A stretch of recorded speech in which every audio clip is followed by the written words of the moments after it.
Olá, seja muito bem-vindo a mais um vídeo aqui no nosso canal. Me chamo Laís Pinheiro, sou psicóloga e hoje falaremos sobre o livro Alice através do espelho.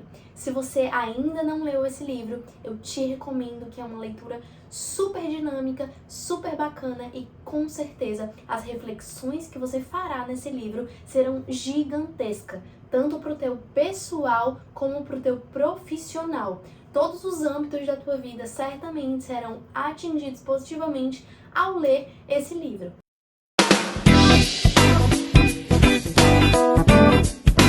E agora eu queria trazer uma reflexão acerca do livro Alice através do espelho.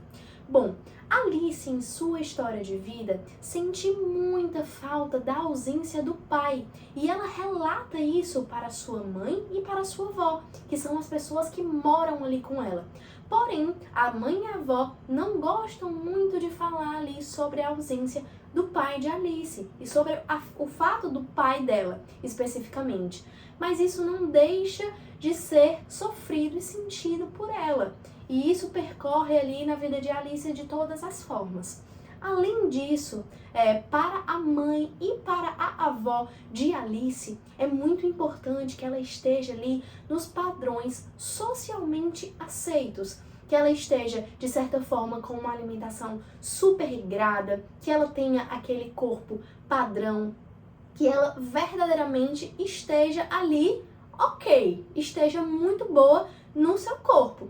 Porém, Alice, conforme o tempo vai passando, conforme essa pressão trazida pela mãe e pela avó, ela começa a ter comportamentos completamente disfuncionais relacionados à alimentação. E conforme o tempo vai passando, ela é diagnosticada com anorexia nervosa. Como nós bem sabemos, realmente a anorexia nervosa ela tem dois subtipos. O subtipo purgativo e o subtipo restritivo. No caso de Alice, ela é diagnosticada com anorexia nervosa do subtipo purgativo. Ou seja, quando a gente fala sobre purgação, é tudo aquilo que sai por algum orifício, seja com o uso de laxantes, seja com o vômito autoinduzido, mas que de certa forma práticas de purgação são utilizadas nesse tipo de anorexia nervosa. Então nós precisamos estar atentos, porque muitas vezes quando a gente fala sobre purgação, a gente logo relaciona a bulimia nervosa, porque é muito comum que haja sim essa purgação na bulimia nervosa. Porém, é muito importante que nós levemos em consideração que na anorexia nervosa do subtipo purgativo também existem essas práticas que podem trazer muitos prejuízos funcionais para a vida daquela pessoa e que devem ser levados em consideração para você, terapeuta, que trabalha, por exemplo, com um paciente que está desenvolvendo ali anorexia e que tem trabalhado com esses aspectos. A purgação é um dos pontos que mais dificulta o tratamento realmente da anorexia. Um dos pontos, claro. E para isso a gente precisa trabalhar muito a fundo com os nossos pacientes sobre esses aspectos, tá? E aí, gente, a anorexia de Alice, ela é muito severa. E no momento em que ela conhece um garoto, aí que piora. Porque se ela escuta em casa da mãe e da avó que ela precisa ter o corpo perfeito, que ela precisa estar em um padrão socialmente aceito, na mente dela, várias crenças podem ser criadas, como crença de, puxa, eu só vou ser amada se eu for magra, eu só vou ser amada se eu tiver o corpo perfeito. Então, no momento em que ela conhece um garoto, que ela ali começa a se apaixonar e tudo, ela se vê num momento de, puxa, eu preciso agora realmente ter o corpo perfeito, porque eu só vou ser amada se isso acontecer. Só vou conseguir conquistá-lo, de certa forma, se eu tiver um corpo perfeito. Então, a anorexia nervosa dela, nesse momento, passa por muitos problemas. E ela precisa se trabalhar nesse quesito. Só, gente, que acontece um marco muito importante na vida de Alice. Simplesmente ela fica em um momento de sua vida inconsciente. E nesse momento do inconsciente dela, eu tô dando vários spoilers aqui, tá? Mas vale a pena realmente você ler esse livro, mesmo sabendo ali um pouco dos spoilers que eu estou dando. No momento em que ela fica totalmente inconsciente, é como se ela se visse atrás do espelho. E aí, nesse momento, como se ela fosse ali por trás do espelho, realmente ela entrasse em uma realidade paralela à que ela estava vivendo. E nessa realidade que ela entra em contato, era como se ela pudesse trocar de corpo. E várias pessoas pudessem fazer o mesmo. Trocar de corpo e você escolhia o corpo que você queria ter. Então, era como se você dissesse, não, eu quero ter esse corpo aqui. Plim! De repente, você surgia com um corpo diferente.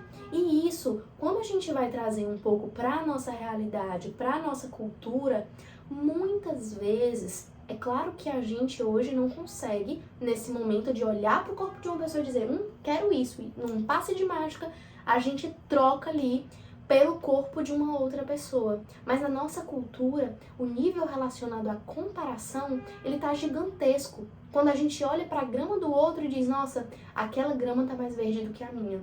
Aquela pessoa com aquele corpo, com certeza deve ser mais feliz do que eu. E a gente relaciona o corpo da outra pessoa como um corpo perfeito, como aquele corpo de que a gente precisa ter um corpo similar àquele, e acaba não levando em consideração as nossas próprias qualidades, as nossas próprias potencialidades, sempre visando no que o outro tem de melhor, no que o outro tem de mais bonito e no que a gente ainda quer melhorar na nossa vida. E aí a gente não leva em consideração as nossas estruturas, a nossa estrutura corporal, que é completamente diferente dos outros. Então, quando a gente acaba se comparando e diz, nossa, eu quero ter a perna daquele jeito, eu quero ter a barriga daquela forma, a gente está se comparando com uma realidade de uma outra pessoa que vive uma outra história de vida, que vive uma outra situação completamente diferente da nossa e que tem uma estrutura corporal completamente diferente da nossa. Então, olha que comparação injusta com a tua vida, com o teu corpo, com tudo que te representa por completo. Então, chegou o momento de nós, enquanto seres humanos, acolhermos as nossas potencialidades, olharmos para as nossas características como únicas e especiais e distintas dos outros. Não é porque, por exemplo, a outra pessoa tem uma barriga de um jeito, tem um braço de um jeito, tem uma perna de um jeito, que isso significa que ela é melhor do que você e tampouco que você é pior, ou que você é melhor e a outra pessoa é pior. Mas são pessoas diferentes, com formatos corporais diferentes, nenhum melhor do que o outro, mas ambas importantes. E começarmos a nos questionar sobre as regras que nós vamos acreditando conforme o tempo vai passando, no sentido de, nossa, só você amada se eu for magra, eu preciso ter o corpo perfeito para que isso aconteça.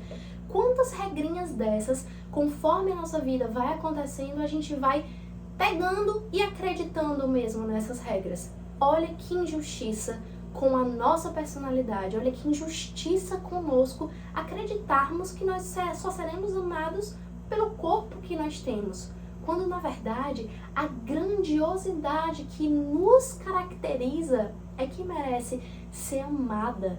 Quem você é enquanto pessoa, enquanto ser humano, merece efetivamente dessa valorização.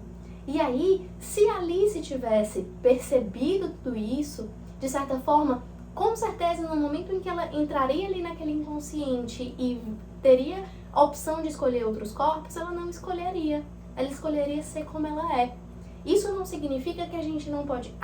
então quer dizer que se eu quero um processo de emagrecimento, então é errado o processo de emagrecimento? Se eu quero trabalhar, então, outras questões, então é errado trabalhar essas questões? Não. Na verdade, quando a gente fala sobre o processo de emagrecimento, a gente tem que analisar o que está por trás de tudo isso. A gente precisa relacionar nossa relação com a comida, como que nós sentimos nos relacionando com a comida, com o nosso próprio corpo. Várias outras questões devem ser levadas em consideração quando a gente pensa, por exemplo, no processo de emagrecimento. Não é errado querer emagrecer, mas o motivo que está por trás de tudo isso, a forma que você lida com o processo de emagrecimento. Então, outros quesitos devem ser levados em consideração nesse ponto. E aí, gente, com essa fala de Alice, por exemplo, essa história, quando a gente fala sobre transtornos alimentares, existem os fatores predisponentes, precipitantes e mantenedores. E na história de Alice, como que a gente pode ver esses três aspectos? O predisponente são aqueles aspectos, por exemplo, que podem fazer com que a pessoa desenvolva um transtorno alimentar, como, por exemplo, o histórico de transtorno alimentar na família, o fato da hereditariedade, da genética, são fatores que podem surgir um transtorno alimentar. O fator precipitante é aquele que marca o início do transtorno alimentar. E os fatores mantenedores são aqueles fatores que estão mantendo o transtorno alimentar assim como ele é. E na nossa prática, realmente trabalhando com pacientes com transtornos alimentares, nós precisamos estar muito atentos a todos esses aspectos. Até para pacientes que ainda não desenvolveram um transtorno alimentar, mas que a gente percebe que naquela estrutura existem potenciais para ser desenvolvido um transtorno alimentar, para a gente evitar que esse transtorno alimentar apareça.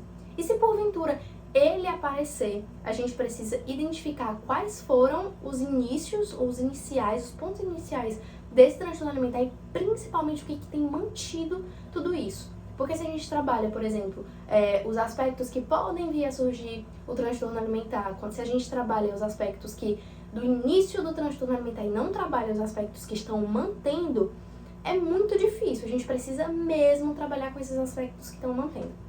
Então, gente, esse foi um pouco da história de Alice através do espelho. Eu gostaria que você me contasse o que você achou aqui. Se você acha que alguém dos teus amigos vai gostar desse conteúdo, compartilha aqui com ele. E eu te espero nos nossos próximos vídeos. Um beijo bem grande, até a próxima!